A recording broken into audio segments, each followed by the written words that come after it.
Good morning to one and all. Class separation techniques हमारी चल रही थी। अब हम आगे मूव ऑन करते हैं। तो हमारा जो सेकेंड सेपरेशन टेक्निक है that is for the liquids. ठीक है, लिक्विड में अगर कोई भी फाइनली सस्पेंडेड पार्टिकल्स है और अगर हमें उसे सेपरेट करना है तो will use the process that is called centrifugation. अभी तक हमने क्या पढ़ा था इससे प्रीवियसली कि फिल्ट्रेशन इज द प्रोसेस कि अगर हमें लिक्विड में थोड़े बहुत फाइनली सस्पेंडेड पार्टिकल्स अगर दिखते हैं, विजिबल होते हैं, तो हम उसको फिल्टर कर रहे थे और वो फिल्ट्रेशन हो रहा था with the use of filter paper. ठीक है। अच्छा, एक फिल्ट्रेशन का एक और नेक्स्ट टेक्निक आता है सीवर। ठीक है, सीवर होती है ना छन्नी जिसे हम कहते हैं। ठीक है, तो सीविंग प्रोसेस भी एक ऐसा प्रोसेस है, लेकिन उसमें क्या है, उसमें आपका लिक्विड में सॉलिड के फाइन पार्टिकल्स आपको दिखेंगे तभी आप सीव कर पाओगे। ठीक है, but in the process of centrifugation, centrifugation में क्या होता है क्लास कि इसमें जो एक लिक्विड का मिक्सचर है उसमें से आपको पार्टिकल्स को सेपरेट करना है, उसमें से आपको सिस्टम को सेपरेट करना है। तो how will you separate? That is with the process of centrifugation. ठीक है, अब जैसे कि नेम है इसका सेंट्रीफ्यूगेशन, तो इसका मतलब क्या है कि जो भी चीजें अप्लाइड होंगी that will be in the process. अगर कोई मशीन है, ठीक है, सेंट्रीफ्यूगेशन एक मशीन में अकर होता है। The machine is known as centrifuge. ठीक है, अब इसमें जो भी सब्सटेंस है, जो भी लिक्विड का मिक्सचर है, उसको डालना होता है। ठीक है, सेंट्रीफ्यूज मशीन में हमने उसको पोर किया। पोर करने के बाद व्हाट वुड हैपन कि जो आपके मशीन में जो मोटर लगी है, ठीक है, जो स्पिन्स लगे हुए हैं, वो हाई प्रेशर की वजह से बहुत तेज स्पीड में रोटेट करते हैं। Now while on rotating what would happen कि जैसे ही वो स्पिन्स उसके रोटेट करेंगे, जो मिक्सचर है, ठीक है, उस सेंट्रीफ्यूज मशीन में पोर्ड, वो आपका बहुत तेजी से रोटेट करेगा, क्लॉकवाइज क्लॉकवाइज क्लॉकवाइज रोटेट करेगा। Being on rotating what would happen, rotate करने पर एक टाइम ऐसा आ जाएगा कि उसमें जो भी सस्पेंडेड पार्टिकल्स होंगे वो आपके जो लाइटर पार्टिकल्स होंगे वो मिक्सचर के ऊपर, लिक्विड मिक्सचर के ऊपर फ्लोट करने लगेंगे और जो हेवियर पार्टिकल्स होंगे वो सेटल डाउन हो जाएंगे। इन दिस वे लाइटर और heavier particles particularly liquid mixture से हम क्या कर लेंगे, सेपरेट कर लेंगे bye the process of centrifugation. For example, एक एग्जाम्पल के तौर पे, ठीक है, suppose it's a kind of a centrifuge machine. ऐसा होता नहीं है बट डायग्राम में ऐसा आपको दिखा रहे हैं। ठीक है, बाकी आप अपनी बुक्स में एक बार देख लेना, लगभग ऐसे ही होता है। यहाँ पर बीच में जो है वो आपकी स्पिन्स लगी होती है। ठीक है, these are the spins.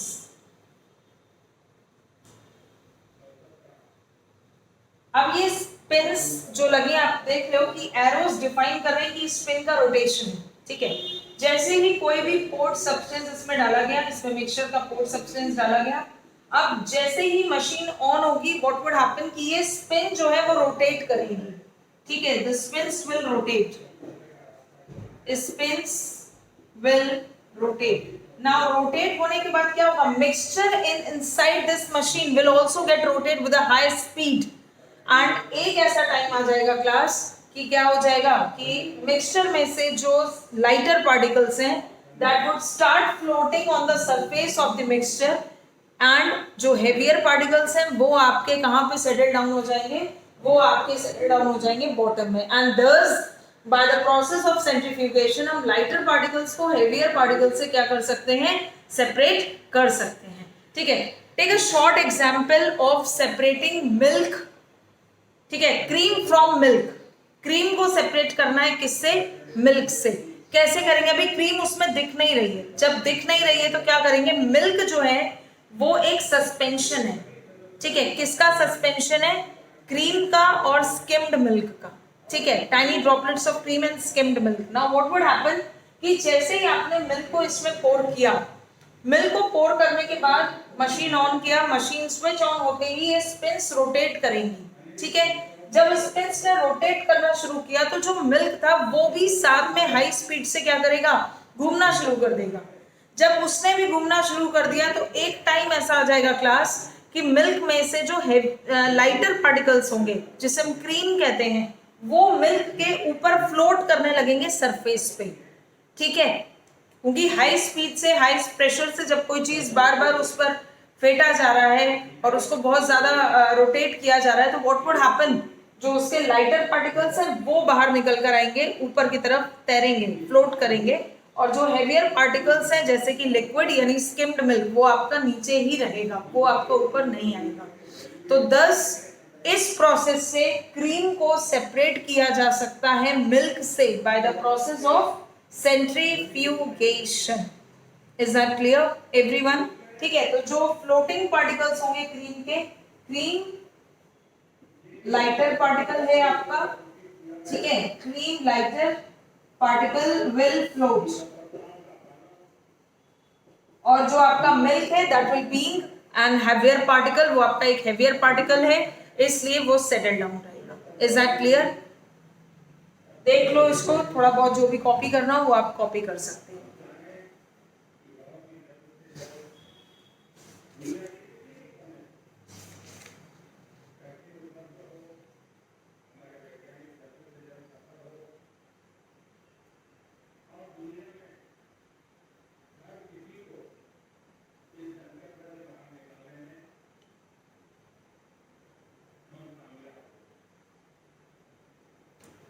Now class, next process is evaporation. आप सबको पता है इवेपोरेशन क्या होता है, ठीक है। इवेपोरेशन आपका बेसिकली एक सेपरेशन का टेक्निक है, जिसमें से हम वाटर में मिक्स चीजों को, वाटर में डिसॉल्व चीजों को सेपरेट करते हैं। कैसे? For example if we are talking about sea water, तो सी वाटर में नमक आपको दिखता नहीं है, बट उसका पानी सलाइन इन नेचर होता है, ठीक है। तो सी वाटर को अगर हम ले लें, ठीक है, मान लेते हैं एक कोई गया भाई, ठीक है, और उसने क्या किया,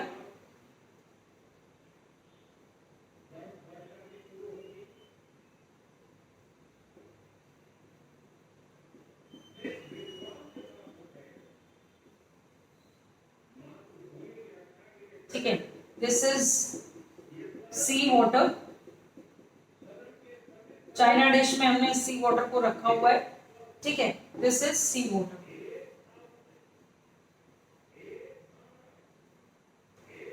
ठीक है, sea water, this is china dish. अब क्या होगा, यहां से हम फ्लेम देंगे, फ्लेम देने पर ये वाटर बॉईल होगा, और वाटर बॉईल होने के बाद क्या हो जाएगा, ये वाटर इवेपोरेट हो जाएगा। जब वाटर इवेपोरेट हो जाएगा देन दिस प्रोसेस क्या कहलाएगा, यही प्रोसेस क्या कहलाता है, इवेपोरेशन कहलाता है, ठीक है। जैसे ही वाटर इवेपोरेट होगा आपको चाइना डिश में क्या चीज मिल जाएगी, you will get NaCl, sodium chloride will be left. क्या बचेगा, सोडियम क्लोराइड बचेगा after getting evaporated all of the water. Boil होने पर जितना भी पानी इवेपोरेट हो जाएगा, उसके बाद जो भी सॉलिड पार्टिकल बचेंगे वो आपके क्या बचेंगे, NaCl बचेगा, कॉमन सॉल्ट बचेगा। Is that clear? इसी टेक्निक को इवेपोरेशन बोला जाता है। इवेपोरेशन मींस इवेपोरेट हो जाना, यानी पानी का निकल जाना, ठीक है। अब ये बॉइलिंग से भी हो जाता है कई बार, ठीक है। कई बार क्या होता है कि आपने समुद्र के आसपास किसी किसी जगह पर नमक के ढेले देखे होंगे, तो नमक के ढेले दैट इज रॉक सॉल्ट, वो क्या है, वो पानी जो किनारे पर आता है सन की वजह से वो इवेपोरेट होना शुरू हो जाता है, तो बड़े बड़े लम्प्स वहां पर इकट्ठे हो जाते हैं सॉल्ट के। तो this is the process which is known as evaporation. Is that clear everyone?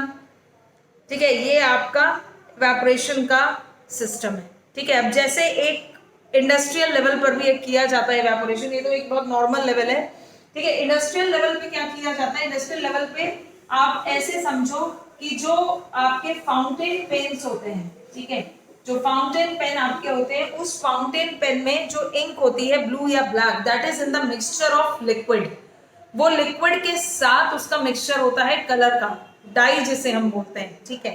Die colours होते हैं, ब्लू और ब्लैक कलर्स जो भी है वो लिक्विड मिक्सचर के साथ होता है, ठीक है। अब क्या करते हैं कि ये जो प्रोसेस था अभी जो आपने देखा, ये सिस्टम बना हुआ था, यही सिस्टम दोबारा से बना देते हैं आपके लिए, ठीक है। जब ये सिस्टम हमने बना दिया तो इस सिस्टम पे ये हो गया, ये बर्नर हो गया,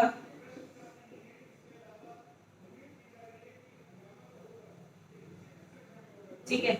now this is a China dish. China dish में हमने ले लिया है ब्लू इंक या ब्लैक इंक, ठीक है, क्योंकि ये लिक्विड के साथ मिक्सचर में है तो इट इज ब्लैक इंक, ठीक है। अब क्या हुआ, फ्लेम दिया गया। फ्लेम देने पर क्या होगा कि जो लिक्विड मिक्सचर में जो इंक है, तो लिक्विड आपका क्या होगा, डिसॉल्व, लिक्विड आपका क्या हो जाएगा, सॉरी, इवेपोरेट हो जाएगा। जब लिक्विड आपका इवेपोरेट हो जाएगा तो आपको क्या बचेगा, केवल एक डाई कलर बचेगा, दैट इज ब्लैक कलर, ठीक है। वो ब्लैक कलर क्या होगा, that will be dye which is left behind, dye which will be left behind after evaporation। यानी इवेपोरेशन के बाद कौन बचेगा, इवेपोरेशन के बाद केवल क्या बचेगा, डाई बचेगा, क्योंकि पानी आपका क्या हो जाएगा, इवेपोरेट हो जाएगा, वाटर इवेपोरेट्स। तो दिस इज द प्रोसेस जो कि आपका बेसिकली इंडस्ट्रियल वगैरह में किया जाता है, क्योंकि जो आपका इंक होती है वो कलर और वाटर का मिक्सचर होती है, तो वाटर को बेसिकली क्या कर देते हैं, इवेपोरेट अगर हम कर दें तो हमें क्या चीज लेफ्ट मिल जाएगी, डाई मिल जाएगी लेफ्ट, जो भी ब्लैक या जो भी ब्लू हमने एक्सपेरिमेंटल में लिया हुआ है। If we have taken black ink तो डाई हमारे जो बचेगी वो ब्लैक होगी, और same with the vice versa, ठीक है। नेक्स्ट आगे प्रोसेस है आपका क्रिस्टलाइजेशन, ठीक है। ये आप देख लो, पहले समझ लो, इसको नोट कर लो, आपको जो भी चीजें इसमें ठीक लग रही हो वो आप नोट कर लो, और पीडीएफ आपको मिलेगा, ठीक है। नाउ क्रिस्टलाइजेशन क्या होता है क्लास, क्रिस्टलाइजेशन वो प्रोसेस है जिसमें, एक ऐसा प्रोसेस जिसमें किसी भी हॉट सब्सटेंस को कूल करते हैं, और कूल करने पर क्या होता है, क्रिस्टल फॉर्मेशन होती है, ठीक है। क्रिस्टल फॉर्मेशन होते ही क्या हो जाता है, वो प्रोसेस आपका कहलाता है क्रिस्टलाइजेशन। क्रिस्टलाइजेशन का मतलब ही है क्रिस्टल में फॉर्म होना, क्रिस्टलाइजेशन का मतलब ही है क्लास क्रिस्टल बन जाना, ठीक है। क्रिस्टल मतलब छोटे छोटे लम्प्स होते हैं, छोटे छोटे lumps, that is called crystal. तो the process is known as crystallisation, the process is known as crystallisation, ठीक है। जब भी किसी हॉट सब्सटेंस को या हॉट सॉल्यूशन को, हॉट कंसंट्रेटेड सॉल्यूशन को हम कूल करते हैं, then it will form crystallisation. Crystal forming nature, the process is known as crystallisation, ठीक है। अब जैसे एक एग्जाम्पल आपको बताते हैं, ठीक है। सपोज एक आपको प्योर कॉपर सल्फेट सॉल्यूशन को, सैंपल को गेन करना है, ठीक है। प्योर कॉपर सल्फेट सॉल्यूशन को गेन करना है विद द इम्प्योर सैंपल, ठीक है। तो copper sulphate solution CuSO4 formula याद करते हुए चलिएगा, ये एक इम्प्योर सॉल्यूशन है, हमने इम्प्योर सैंपल लिया इसका, एक इम्प्योर लंप लिया इसका, ठीक है। अब इम्प्योर लंप लेने के बाद क्या करेंगे, हम इसको डिसॉल्व करेंगे in the minimum amount of water, it will get dissolved in minimum amount of water। impure sample है कॉपर सल्फेट का, इसको डिसॉल्व करेंगे in the minimum amount of water में, ठीक है। उसके बाद after that the process will be filter this, इस चीज को हम क्या कर लेंगे, फिल्टर कर लेंगे। जैसे पानी में डिसॉल्व हो जाएगा कॉपर सल्फेट, इसको फिल्टर कर लेंगे ताकि जो फाइनली सस्पेंडेड पार्टिकल्स हैं वो आपके अलग हो जाए।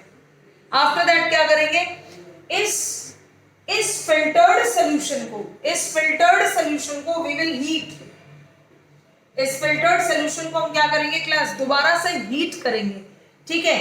एंड आफ्टर हीटिंग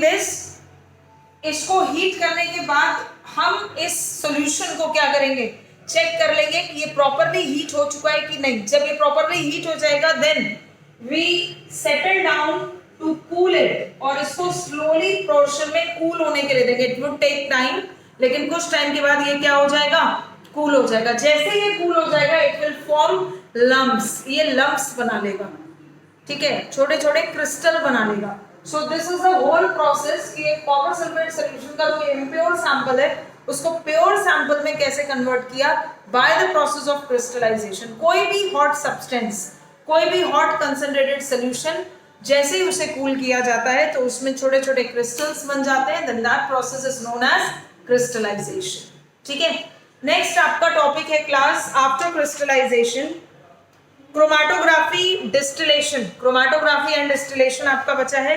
डिस्टिलेशन आपके दो बचे हैं, एक सिंपल डिस्टिलेशन हम पढ़ेंगे, एक फ्रैक्शनल डिस्टिलेशन हम पढ़ेंगे। तो दीज टू टॉपिक्स बचे हैं, ये हम पढ़ेंगे कल की क्लास में। ठीक है, यानी only 3 topics are left, basically 2 topics are left. The first one is chromatography and the second one is distillation. Distillation में 2 टाइप्स बचे हैं आपकी, एक simple distillation method you have to study and the second one is fractional distillation. Is that clear everyone? तो देखती हूँ मैं, अगर इफ पॉसिबल देन पीडीएफ मैं आपको आज ही दे दूंगी इन योर ग्रुप चैट्स। ठीक है, एंड सेकेंड थिंग, आप ये लेक्चर बहुत अच्छे से समझ लीजिए इन सारे कॉन्सेप्ट्स को, सो दैट अगर if you have any kind of a query then do message. Okay okay class, thank you so much.